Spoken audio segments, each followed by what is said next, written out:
Today we're going to be upgrading the RAM in this Dell PowerEdge R200 from 2GB to 4GB. First, you're going to want to unscrew the screw at the back here. You're going to want to slide the top off like this. Just place it out the way. Here you can see the RAM modules.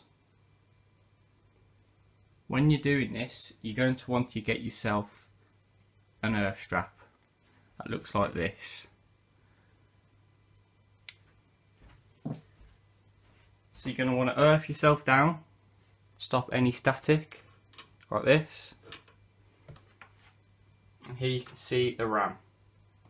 Pull back the two tabs on the side, get your new RAM and place it in. You're going to want to push down on each side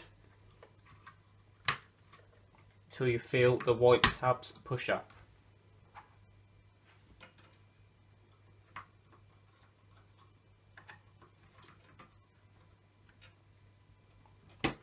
Just like this.